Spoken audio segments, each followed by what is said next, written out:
और कुछ बदले ना बदले पर भाई सत्संग की कृपा से, निरंतर सत्संग के अभ्यास से दृष्टिकोण अवश्य बदल जाता है। पहले द्वंद्व में लगे थे, द्वंद्व में पड़े थे, द्वंद्व का ही विचार करते थे, अब केवल एक विचार रह गया, प्रभु की कृपा। यहां भगवान वेदव्यास कह रहे हैं उस मुक्ति पद का अधिकारी कौन है। सबसे पहली बात, तत्तेनुकंपाम सुसमीक्षमाणो और भुंजान एवात्म कृतम विपाकम। जो भी हिस्से आया है, जो भी आपके मेरे बट में आया है, भगवत कृपा का विचार करते करते, अच्छा एक और परम लाभ जो इसमें है वो ये कि अगर भगवत कृपा का आश्रय है, भगवत कृपा का विचार है, तो फिर श्री ठाकुर जी का एक ये भी स्वभाव है। और स्वभाव क्या, ये तो उनका संकल्प है। जिमि बालक राखे महतारी। अजीब बड़ा सुंदर उदाहरण यहां दिया। जिमि बालक राखे महतारी, करऊं सदा तिनकी रखवारी। चंचल बालक होता है ना, मां एक जगह बैठाती है, फिर दौड़कर वो कहीं जाता है, सीढ़ी की तरफ जाएगा, चूल्हा जलता होगा उसकी तरफ जाएगा। मां काम में भी लगी है पर उसकी दृष्टि बालक पर ही है। बालक चंचल है, दौड़कर यहां जाता है, वहां जाता है, उसको अपने हित का कुछ बोध नहीं है। मां कार्य भी करती है पर दृष्टि बालक पर भी है, दौड़ दौड़ कर आती है, कितनी भी श्रमित क्यों ना हो जाए, पर मां के रहते बालक का अनिष्ट नहीं हो सकता। मां बालक की सतत संभाल रखती है। इसलिए गोस्वामी जी कह रहे हैं जीव भी ऐसा है। संत गुरुजन कृपा करके भगवत चरणारविंद में बैठाएंगे, भजन में लगाएंगे, पर जन्म जन्मांतर का वो जो संस्कार है, वो जो चंचलता है, सहजोबाई जी कहती हैं विषय और जाने नहीं देवो, ढूर ढूर जाओ गह गह लेवो, ढूर ढूर जाओ गह गह लेवो।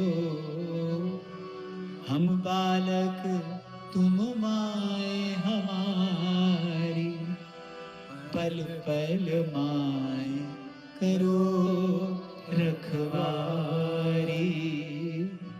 हम बालक तुम माए हमारी, पल पल माए करो रखवारी।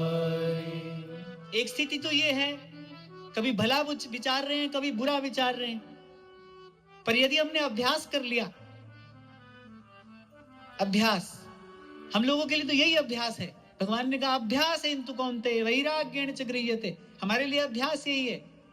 यदि हमने इस विचार का अभ्यास कर लिया, प्रभु की कृपा है, प्रभु की कृपा है, तो फिर ना भले में लगे ना बुरे में लगे, हो गई द्वंद्व से मुक्ति। और फिर जैसे जैसे ये भाव पुष्ट होगा, जैसे जैसे ये भाव सिद्ध होगा, तैसे तैसे हम देखेंगे फिर प्रभु के स्वरूप का, स्वभाव का प्रकाश होता है।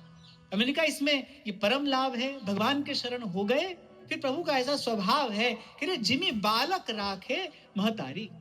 यहाँ गोस्वामी जी ने पिता का उदाहरण न देकर माता का उदाहरण दिया है। जैसे माता रखती है बालक को, बालक चंचल होता है, खूब चंचलता करता है, यहाँ दौड़ता है वहां दौड़ता है, मां को हजार काम हो, पर मां का चिंतन, मां की दृष्टि रहती है बालक पर। मां बालक का अहित होने नहीं देती, बालक का अनिष्ट होने नहीं देती, पदे पदे बालक को संभालती है। ऐसे प्रभु की कृपा का विचार करते रहे, शुभ अशुभ दोनों से मुक्ति होगी।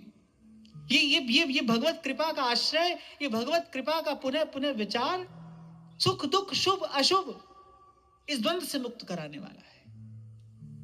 सोई बात श्री पलटू साहब कह रहे हैं, भली बुरी जो परे सहे सब ही का धक्का, धीरज धर संतोष रहे दृढ़ है ठहराई, जो कछु आवे पाए पवाए फिर दे लुटाई, लगे न माया मोह जगत की छोड़े आशा, बल तज निर्बल होए सबर से करे दिलासा, काम क्रोध को मार के साधे नींद आहार, पलटू ऐसे दास को भरम करे संसार। अरे पलटू ऐसे दास को भरम करे संसार। और पहली बात कह रहे आसन से पक्का। आपको निवेदन किया, यहां केवल शरीर से आसन साधने की बात नहीं है, रहे आसन से पक्का, क्योंकि अगली पंक्ति में स्पष्ट किया है, संतोष का जल छिड़के धीरज के आसन पर बैठे और सहे सब ही का धक्का, सुख दुख दोनों का धक्का सहे। और इस आसन को लगाए कहां, धीरज के आसन को लगाए कहां? तो भाई इस बात का तो खूब विचार कर लो, जो स्वयं अस्थिर है वो आपको हमको किस प्रकार स्थिरता प्रदान कर सकता है? संसार स्वयं अस्थिर है, पल पल बदल रहा है। एक वो पेंडुलम वाली घड़ी होती है ना, उसका एक पेंडुलम होता है, इधर उधर दाएं बाएं चलता है। अब कोई आपसे कहे कि इस पेंडुलम पर दृष्टि स्थिर करो, तो आप कर सकते हो? अरे जब लक्ष्य ही स्थिर नहीं है तो दृष्टि कैसे स्थिर होगी? ऐसे ही संसार है, पल पल बदल रहा है। जो स्वयं पल पल बदल रहा है, जिसका अपना कोई ठिकाना नहीं है, वो आपको हमको क्या ठिकाना देगा, आपको हमको क्या आधार देगा? भाई आसन लगाने के लिए कोई आधार तो चाहिए। वहीं पर ये भाव, भगवत कृपा, प्रभु के चरणार विंद की शरण हूं मैं, भगवान की मुझ पर कृपा है, इस बल पर, इस आधार पर धीरज का आसन लगाए और फिर कहत कबीर सुनो भाई साधो, साहेब मिले सबूरी में। जो सुख पायो राम भजन में, सो सुख नाई अमीरी। तो तत्तेनुकंपाम सुसमीक्षमाणो भुंजान एवात्म कृतम विपाकम। फिर धीरे धीरे एक स्थिति ऐसी आती है, साधक को फिर एक ऐसी भाव दशा प्राप्त होती है जहां वो सुख पाकर फूलता नहीं और फिर दुख से घबराता नहीं।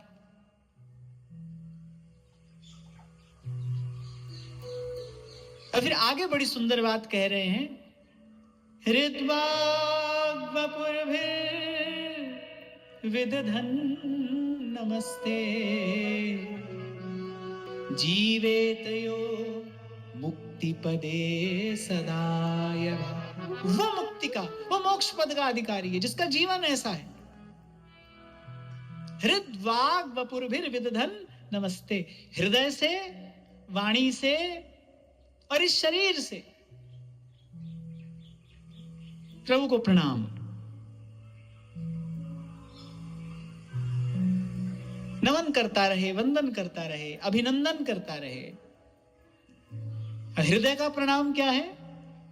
जहां से आज हमने चर्चा आरंभ की, कृतज्ञता, ये हृदय का प्रणाम है।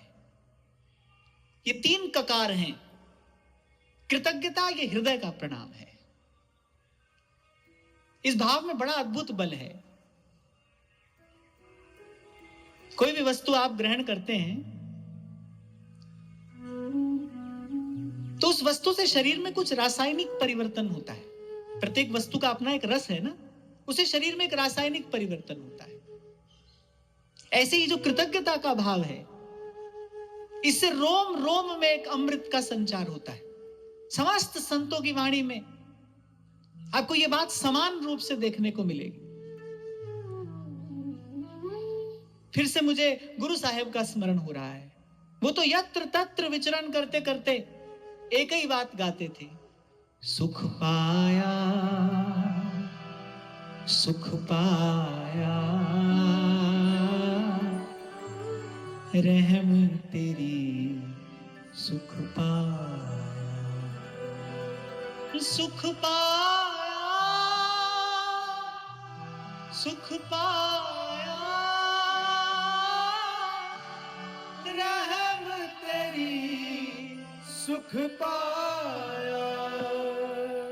कृतज्ञता, शरीर में एक रासायनिक परिवर्तन होता है। इससे रोम रोम में किसी अमृत का संचार कर देने वाला ये भाव है, कृतज्ञता का भाव। आहा,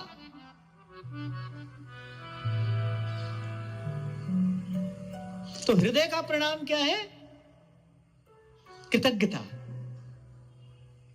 शिकायत नहीं, किंतु परंतु नहीं। हमको जो मिला है वो आवश्यकता से भी अधिक है और हमारी पात्रता से भी अधिक ही प्रभु ने कृपा करके दिया है। इस बात का दृढ़ विश्वास, इस भाव का उदय हो मन में, ये मस्तक झुका रहे, अंजलि पर मस्तक किए और विनय भक्ति के साथ।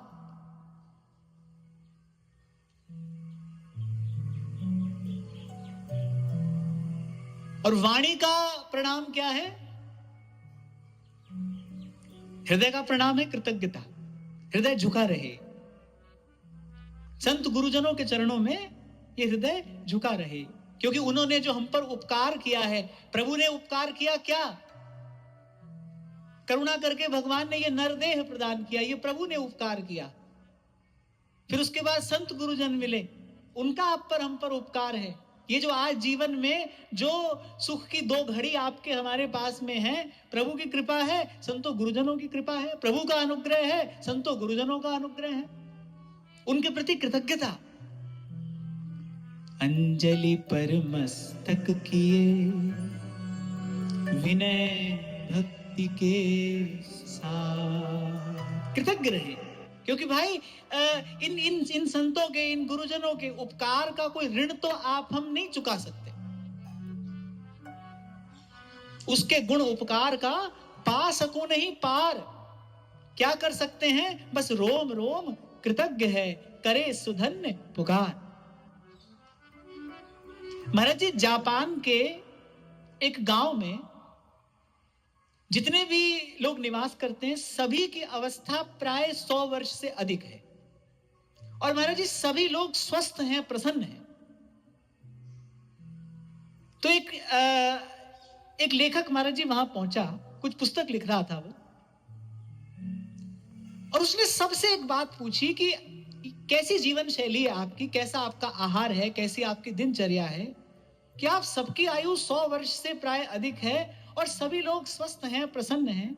बड़े आश्चर्य की बात है महाराज जी, जापान की एक घटना है और फिर एक पुस्तक लिखी गई, इस घटना को विस्तार से उसमें वर्णन किया गया। महाराज जी, उस गांव के सभी निवासियों ने एक ही उत्तर दिया कि हम सब ईश्वर के प्रति कृतज्ञ हैं, हम सदा भगवान का धन्यवाद करते हैं, हम प्रभु का धन्यवाद करते हैं, हम कृतज्ञ हैं उसके प्रति। इसलिए मैंने कहा, एक अमृत का संचार होता है जब आप हृदय से प्रभु के प्रति कृतज्ञ होते हैं, जब अंजलि पर मस्तक रखकर विनय भक्ति के साथ आप भगवान को प्रणाम करते हैं, उसी समय ये सारा अस्तित्व उड़ेलता है आप पर। कुछ सूक्ष्मदर्शी महानुभावों ने इसका प्रत्यक्ष अनुभव किया है, आपके हमारे मार्ग को प्रशस्त करने के लिए इसका वर्णन भी किया है। और फिर ऐसा जीवन जीव को मुक्ति पद का, मोक्ष पद का अधिकारी बनाने वाला है।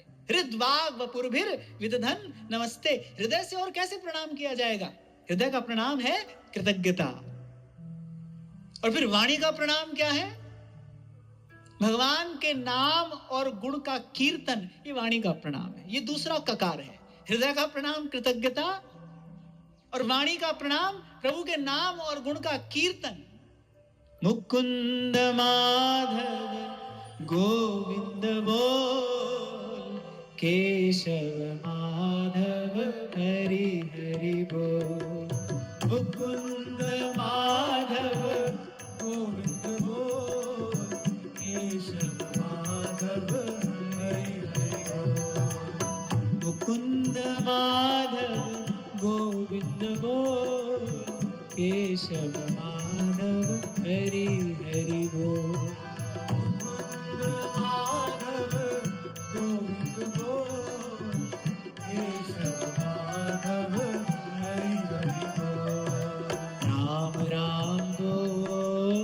कृष्ण कृष्ण बोल, राम राम बोल, कृष्ण कृष्ण बोल, राम राम बोल, कृष्ण कृष्ण बोल, राम राम बोल, कृष्ण कृष्ण बोल।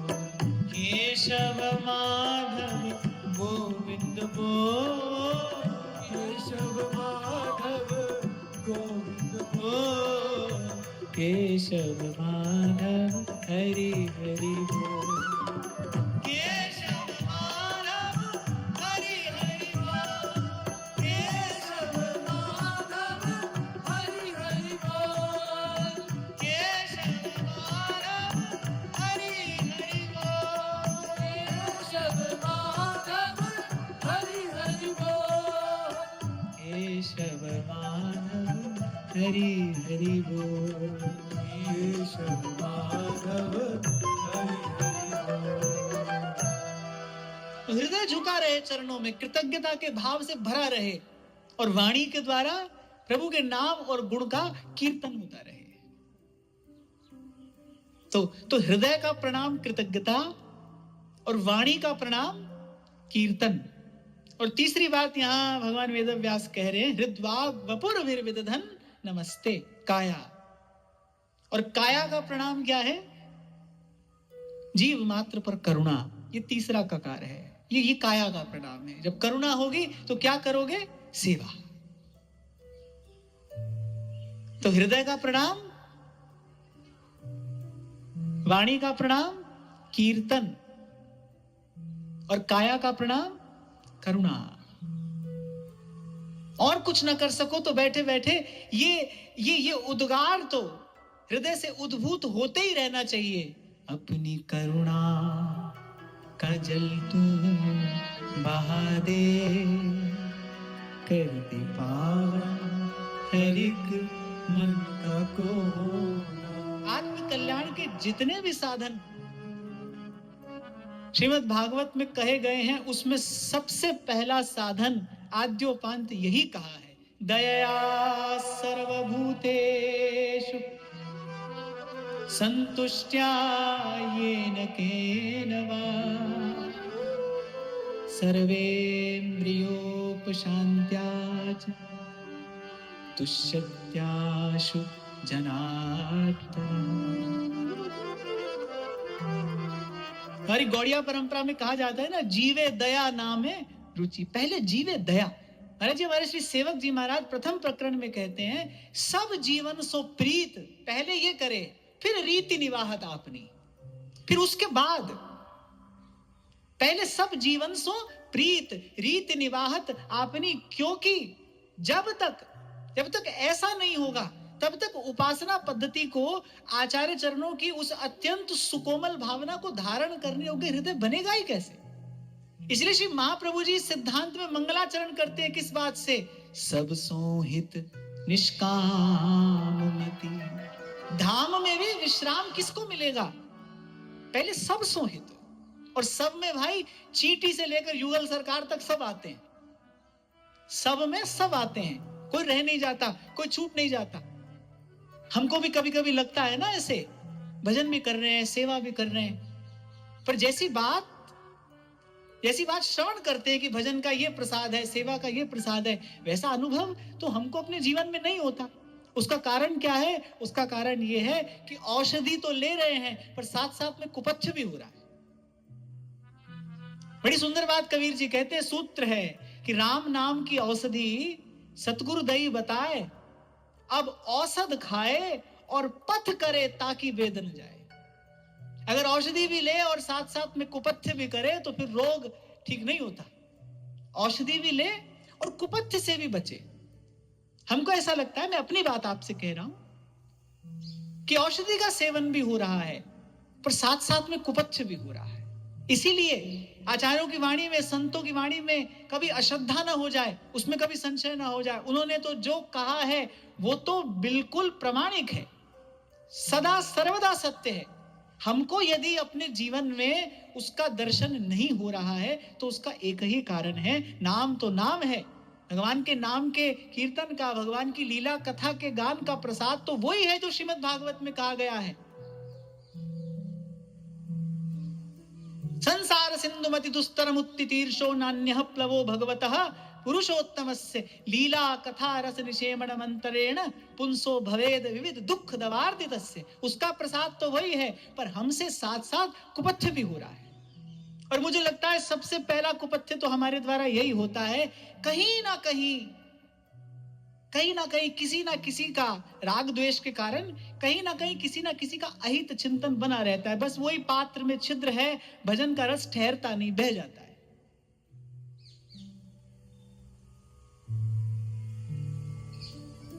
और आप स्वयं अवलोकन करिए, श्रीमद् भागवत में आद्योपांत जो सिद्धांत कहा है, सबसे पहली बात यही है, दया सर्वभूतेषु,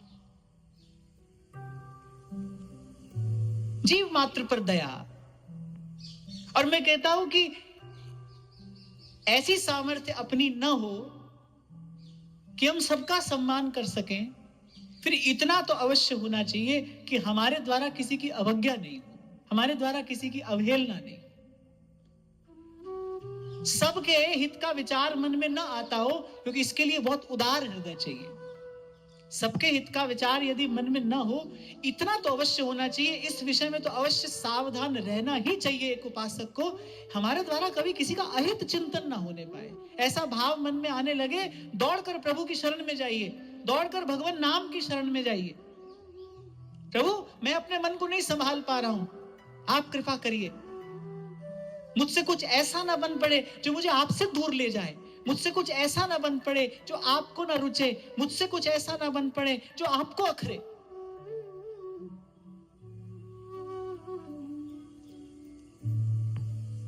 मान लो सबके हित का विचार हमारे मन में नहीं है, कोई बात नहीं, तो किसी के अहित की भावना यदि हो तो फिर उसका मार्जन करना चाहिए। और मार्जन की विधि पुनः यही है, साधन को हरि भजन है, कै सतसंग सहाय। हो सकता है आपको ये बात थोड़ी विचित्र लगे, पर ये जितना सब कहा सुना जा रहा है, वस्तुतः इन्हीं दो बातों के लिए ही तो, सार की बात तो यही है, अंत में आना तो यही है, लगना तो इसी में है।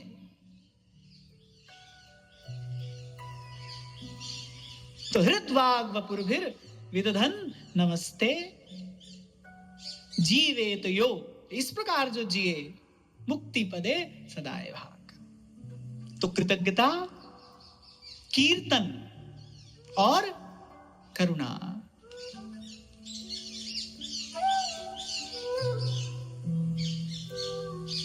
और करुणा सेवा के बिना रह नहीं सकती। जब ये करुणा का भाव जब हृदय में उद्भूत होता है तो दिए बिना नहीं रहा जा सकता। ये जो श्री ठाकुर जी के स्वभाव का इतना गुण आप हम गा रहे हैं, मूल में क्या है? ठाकुर जी की करुणा ही तो है ना। भगवान की समस्त शक्तियों में, ऐसे तो भगवान अनंत कल्याण गुणगण संपन्न है, भगवान की समस्त शक्तियों में जो सर्वप्रथम है वो भगवान की यही कृपा शक्ति तो है, भगवान की करुणा ही तो है। करुणा, अरे जब करुणा का उदय होता है, जब करुणा का उद्रेक होता है, फिर दिए बिना नहीं रहा जाता। तो जीव मात्र पर करुणा, ये तीन बात यदि जीवन में हो, सबसे पहले धीरज और संतोष।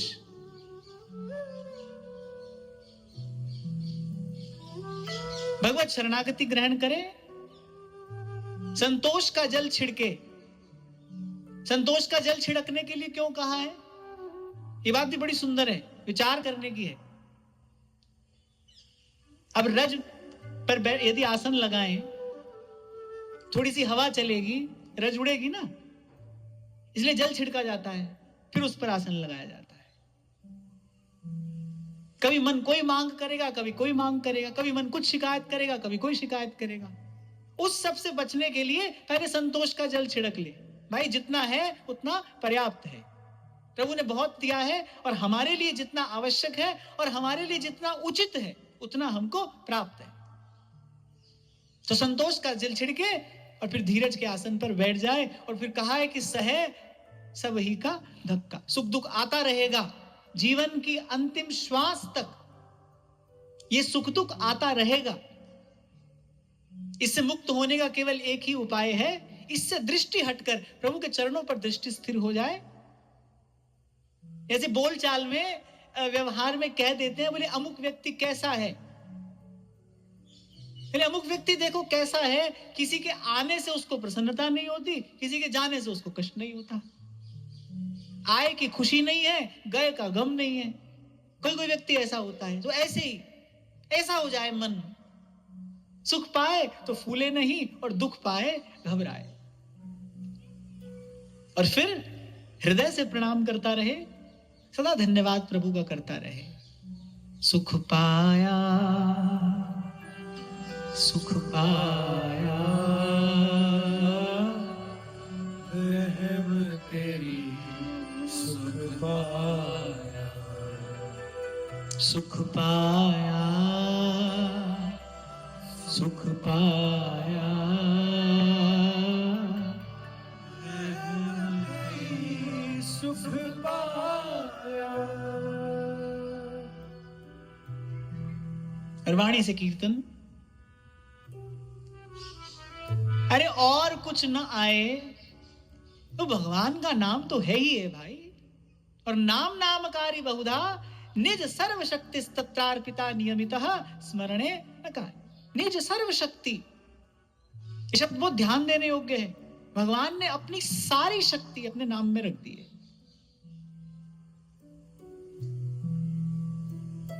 तो वाणी से कीर्तन करता रहे और जीव मात्र के प्रति करुणा। मैं तो सदा यही बात निवेदन करता हूं आपसे, सबकी सेवा, सबकी सेवा। इस जीवन यात्रा में जो हमको मिले, जो अवसर प्रभु कृपा करके हमको प्रदान करे, बस उस अवसर का सदुपयोग आप और मैं करते चले। चरई वेती भगवती श्रुति कहती है। गंगा जिस भूमि का स्पर्श करती हैं उस भूमि को उपजाऊ भी बना देती हैं, और वो स्थान तीर्थ भी हो जाता है। श्री गंगा जी के स्पर्श से भूमि उपजाऊ हो जाती है, स्थान तीर्थ होता है। ऐसे ही हमारी भी जीवन यात्रा जहां जहां से होकर जाए, प्रयास तो हमारा यही होना चाहिए, भाई हम प्रभु के हैं। जहां से आज चर्चा आरंभ हुई, देखो कैसा अद्भुत प्रसाद प्रभु ने हमको कृपा करके प्रदान किया है। इस पवित्र भारत भूमि में हमको जन्म मिला है। एतदेव ही देवा गायन्ति, अहो अमीशा किमकारि शोभनम् प्रसन्न येषां स्विदुत स्वयं हरिः यैर्जन्म लब्धं नृषु भारताजिरे मुकुंद सेवौ पैकं स्पृहाहिनः। यैर्जन्म लब्धं नृषु भारताजिरे।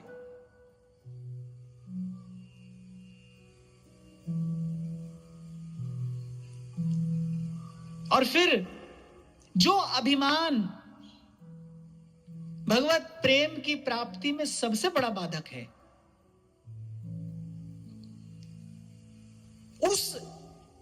उस दोष का मार्जन मुझे ऐसा लगता है केवल सेवा से ही संभव है। जो निरभिमानता आती है वो सेवा से ही आती है। संत कहते हैं हरि नाम से नेह पले तो पालिए, और सेवा में ये देह गले तो गालिए।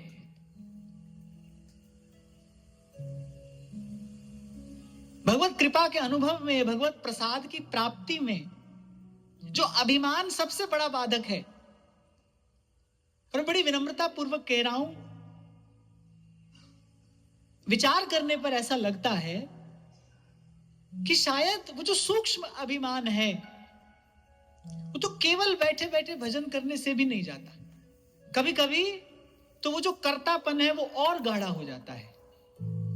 तो ऐसा लगता है कि जो निरभिमानता है, जो वस्तुतः प्रभु को प्रिय है, आचार्य चरणों रुक्तम दैन्यम तत्तोष साधनम, वो जो दैन्य, वो जो विनम्रता, वो जो निरभिमानता, वो जो प्रभु को प्रिय है, वो निरभिमानता, वो अभिमान शून्यता तो वस्तुतः प्राप्त ही संतों गुरुजनों की सेवा से होती है, और कोई मार्ग नहीं है। इसलिए आपको मैंने कहा कि सबकी सेवा तो थोड़ी बहुत आप हम करते हैं, पर हमको लगता है ये अपना है, इसकी सेवा करें, इसकी सेवा क्यों करें। ऐसा ना हो, हमको ये लगे जो मिले प्रभु जब अवसर दें, जैसा अवसर दें, हमको सेवा के भाव में रहना है। इसलिए मैंने कहा गंगा जी वहां गोमुख से उद्भूत होती हैं, समुद्र तक जाती हैं, और देखो कितनी विचित्र गंगा जी की यात्रा है। कहीं कहीं बड़ी बड़ी चट्टानें उनका मार्ग रोकती हैं, कहीं कहीं सहस्त्र सहस्त्र दीपकों से गंगा जी की आरती होती है। एक बात तो ये दर्शनीय है कि वो कभी रुकती नहीं, चलती हैं चलती हैं चलती हैं, लेकिन उनकी यात्रा हम जैसे जीवों के लिए कितनी सुखद है। वो जिस भूमि का स्पर्श करती हैं उस भूमि को उपजाऊ भी बना देती हैं, और जिस स्थान से होकर जाएं वो स्थान तीर्थ हो जाता है। ऐसे ही हमारी जीवन यात्रा हो। भाई हम प्रभु के हैं, इस पवित्र भारत भूमि पर हमको जन्म मिला है, सब बानक एक साथ बन गया है, इसीलिए तो देवता गा रहे हैं अहो अमीशाम किमकारी शोभनम प्रसन्न येषाम स्विदुत स्वयं हरिहि। अरे इन पर भगवान प्रसन्न ही हो गए हैं क्या। यही जन्म लब्धम नृषु भारत आजिरे मुकुंद सेवोपैकम स्पृहाहीन।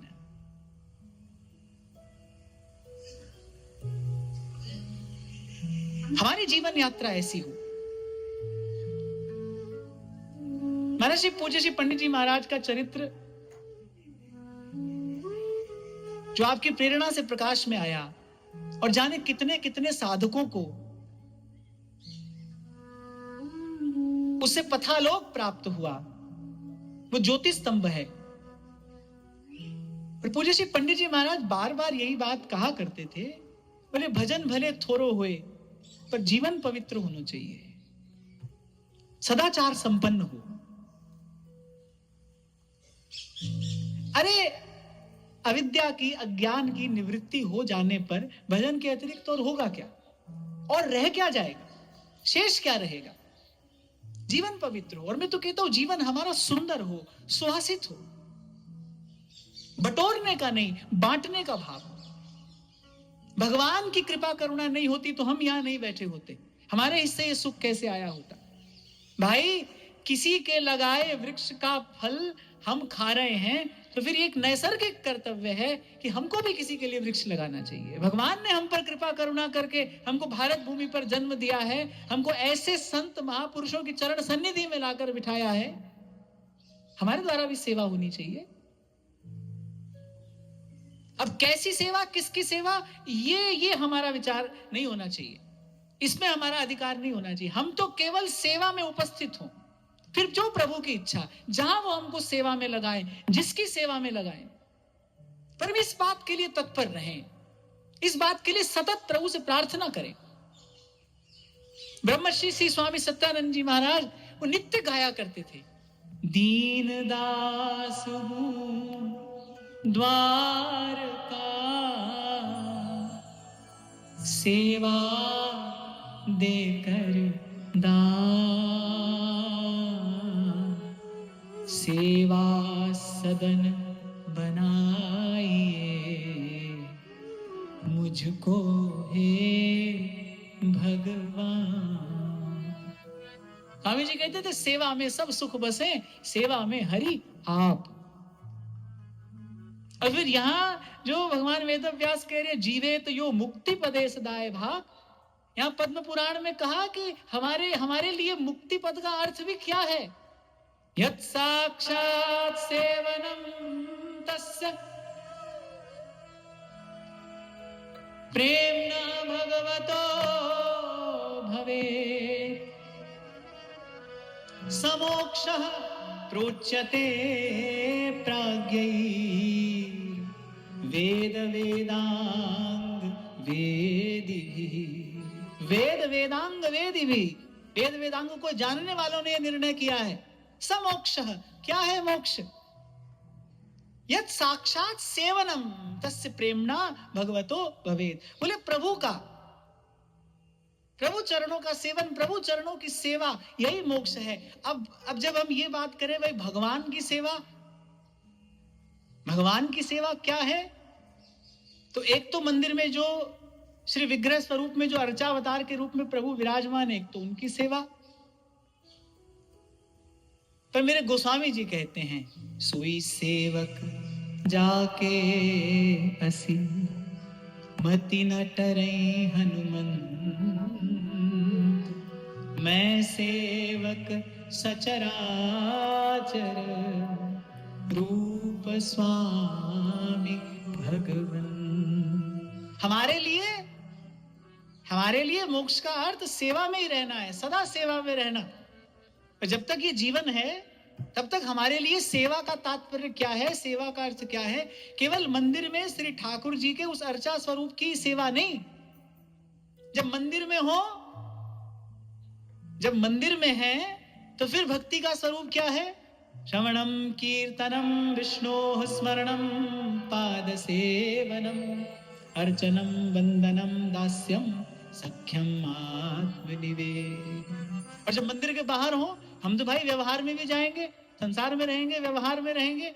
वहां हमारे लिए सेवा का स्वरूप क्या है? दया सर्वभूतेषु संतुष्ट्या येन केन वा सर्वेन्द्रियोपशांत्या च। और श्री व्यास भगवान कह रहे तुष्यत्याशु जनार्दन। बोले भगवान को बड़ी सरलता से, सहजता से प्रसन्न करने का ये मार्ग है। अंततः आना तो सेवा में ही है। हमारा गंतव्य तो श्री युगल की सेवा ही है। सेवा का स्वरूप क्या है? जब मंदिर में हो, जब श्री मंदिर के भीतर है, तो फिर सेवा का स्वरूप ये है। जो आचार्यों ने कृपा करके हमको उपासना पद्धति प्रदान की, भोर भय से सांझ ढरे तक, वो जो सेवा पद्धति आपको हमको मिली प्रसाद स्वरूप, भीतर सेवा का स्वरूप ये है। पर जब संसार में रहेंगे, जब व्यवहार में रहेंगे, तब सेवा कैसी हो? तब मन में ये भाव हो, मैं सेवक सचराचर रूप स्वामी भगवंत। जीव मात्र के प्रति करुणा धारण करके। क्यों करें किसी पर दया? हम पर भी भगवान ने दया की है, हम पर भी भगवान कृपा कर रहे हैं, हम पर भी ये संत गुरुजन कृपा करुणा कर रहे हैं।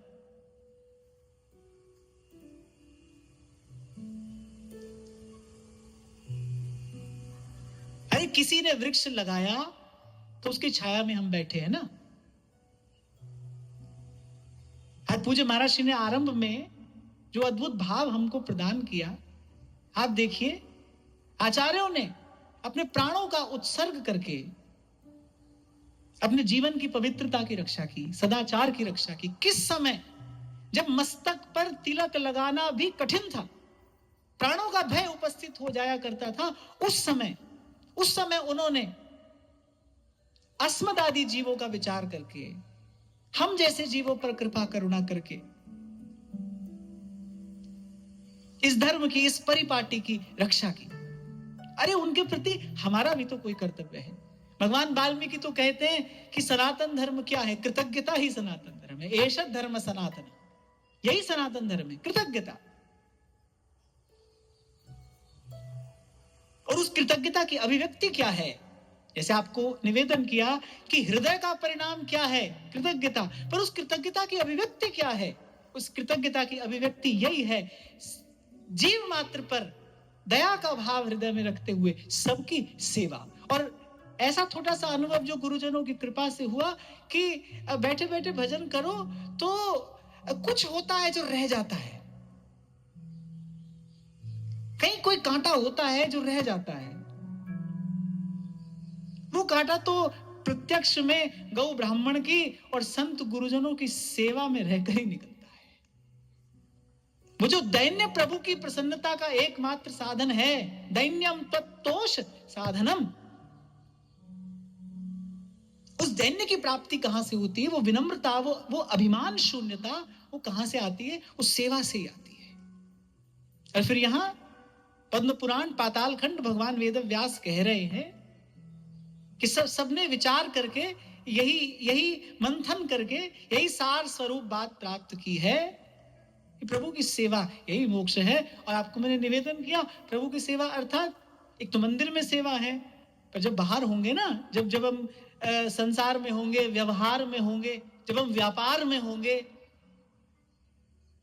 क्योंकि वहीं पर तो कुपथ्य होता है ना। अब भाई मंदिर में तो सभी भजन करते हैं, मंदिर में तो सभी सेवा कर रहे हैं, मंदिर में तो सभी भगवान के भक्त हैं। और एक और बात यहां मुझे कहनी है कि जो आपको मैंने निवेदन किया, औषध खाए पथ करे ताकि वेदन जाए, इसमें एक बात बहुत ध्यान देने की है, औषधि तो दिन में 2 या 3 बार खानी पड़ती है। औषधि खाने में अधिक से अधिक कितना समय लगता है? 2 मिनट, 5 मिनट।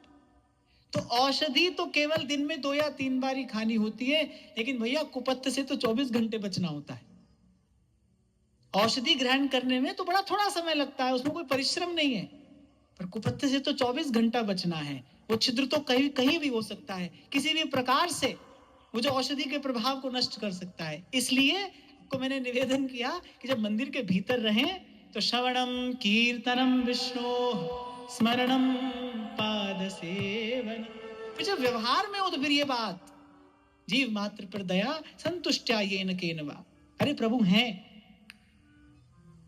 वो मेरे हित का, मेरे कल्याण का, मेरे मंगल का मुझसे कहीं अधिक भली प्रकार से विचार करते हैं, कर रहे हैं, और मैं शरण में हूं, करेंगे। सकृदेव प्रपन्नाय तवास्मीति च याचते अभयम सर्वभूतेभ्यो ददाम्येतद् व्रतम मम। भगवान कह रहे भाई हमारा व्रत है ये। गोस्वामी जी कहते हैं, केवट पसान जातु धान कपि भालू तारे, अपनायो तुलसी सो धींग धम धूसरो। बोल को अटल बाह को पगार दीन बंधु, दूबरे को दानी को दया निधान दूसरो। बोल को अटल, प्रभु श्री ठाकुर जी कह रहे हैं, सकृदेव प्रपन्नाय तवास्मीति च याचते अभयम सर्वभूतेभ्यो ददाम्येतद् व्रतम मम। अरे हम प्रभु की शरण में हैं, हमारे हित का, हमारे कल्याण का प्रभु विचार कर रहे हैं। ये नियंत्रण आप अपने हाथ में मत लीजिए। देखिए श्री सूरदास जी कहते, प्रेम के बस अर्जुन रथ हांक्यो भूल गए ठकुराई। प्रेम के बस अर्थात वो रथ की डोर श्री कृष्ण ने आकर नहीं ली, अर्जुन ने आगे बढ़कर प्रभु के हाथ में दी। जब निर्णय लेने का समय आया, एक और वो अपराजय नारायणी सेना है जिसको आज तक किसी ने पराजित नहीं किया, और दूसरी ओर अकेले कृष्ण, निशस्त्र कृष्ण, बस वो मंद मंद मुस्कुराते कृष्ण। दुर्योधन को तो लगा कि इस मूर्ख ने विजय श्री मुझे थाल में ही सजा कर दे दी, उसको तो ऐसा ही लगा।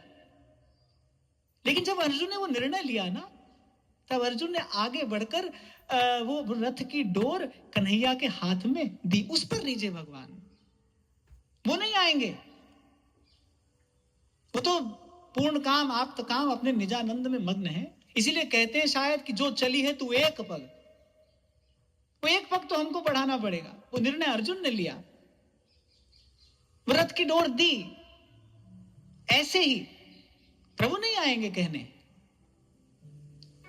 ये प्रभु की कृपा मूर्ति संत हमको समझाएंगे, वो हमको ये मार्ग दिखाएंगे।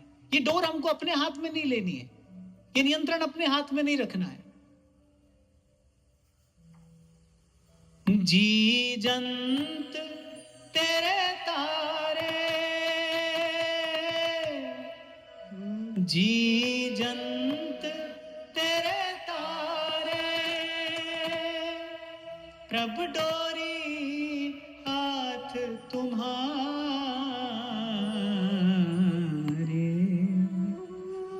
प्रभु डोरी हाथ तुम्हारे, प्रभु डोरी हाथ तुम्हारे,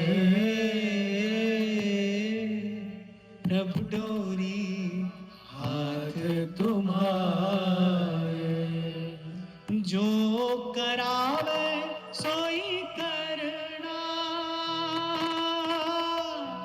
जो करावे सोई करना, जो करावे सोई करना,